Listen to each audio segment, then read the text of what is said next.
the rupee market?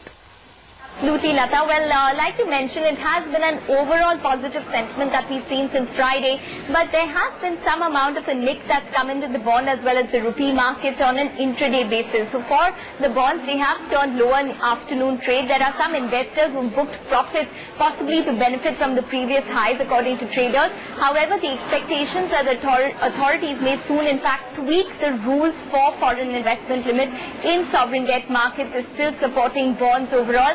And traders are saying that there's overall a consolidation which is taking place in terms of positions, and traders say that the price action may remain positive as the actual event of the foreign investment limit hike, if it does come through, will bring big gains. For the rupee markets as well, it opened at a 1-month high, but it has given up intraday gains like we've seen. It's at around 63.55 the last time I checked versus an opening of 63.51. It is again tracking what's taking place in the bond markets. It's also tracking, however, the broad dollar weakness, and that's also keeping the markets a little firm for the rupee markets overall. Again, they're watching for the actual event of the foreign investment limit hike within the bond markets. That's what traders are saying for the rupee markets as well. All right, thanks a lot for that, Ekta. Let's get an expert quickly in on how long can we expect the rally to continue. Vivek Rajpal of Nomura India is joining us on the phone line to speak about the money markets. Vivek, good afternoon. Thank you very much for joining us. More legs for this rally, or do you think that now you really have to wait for the government to announce that FIIs can actually buy? So, I broadly think that market should consolidate at current levels. I think 760, 780 range on a new 10-year benchmark, something which we should expect. I mean, it should be seen in the context that after RBI policy meeting, we had a big sell-off in bonds. So it's the combination of positive news in terms of good progress on monsoons, dovish Fed, and then this FII limits. It's a combination of that news that has put us back to levels where we were when we went into RBI meeting. So one should expect some consolidation around current levels, but then the gradual rally from there on. Vivek, good afternoon. So by gradual rally, do you have any kind of targets on the benchmark yield, for example? I think 750 is my target on the old 10-year benchmark, which is trading 15 basis point above, 15 to 17 basis point above the new 10-year benchmark. Okay, 7.5 for the new 10-year. For the old 10-year. Okay. What would you expect the new 10-year to do? I think if old 10-year benchmark goes to 750, ultimately we will see 730 to 740 range on a new 10-year.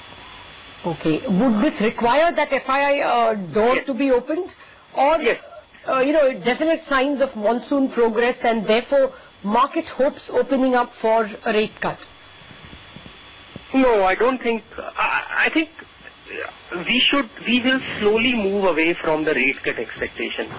We should see the compression between the 10-year bond yield and the policy rate with time. What matters for the policy, for the spread compression is the improving supply-demand equation.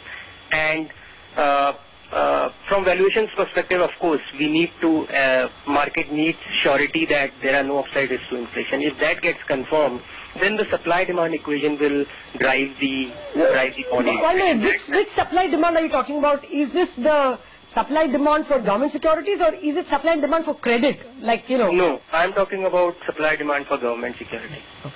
So, for example, this opening up of FII limits, if materialized, or if FIIs are able to invest up to like another INR 350 billion on G-SECs, for example, and in the second half of the year as we go towards, which is typically a lower net supply part of the year, we should see a gradual decline in bond yields.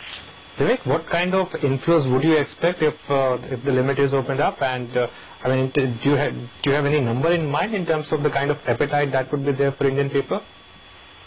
So see, ultimately the appetite of high yield or appetite of Indian bonds would broadly be dependent on, as I said, how the macro in the India moves, how comfortable we get on the inflation, number one. And number two, what's the appetite for bonds in the overall market? So, for example, if I assume that the global fixed income market volatility remains subdued, then I expect a decent amount of interest in Indian bond markets.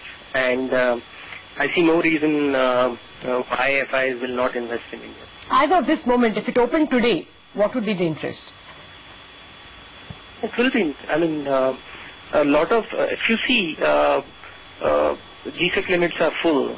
In fact, I would think there would be a good interest at current level. Okay, or in the current environment. Okay, and finally a word on the rupee. Is there more to go, or do you think it's dangerous to short the dollar at these levels? Rupee overall, we are constructive, but we see it more as a outperformer.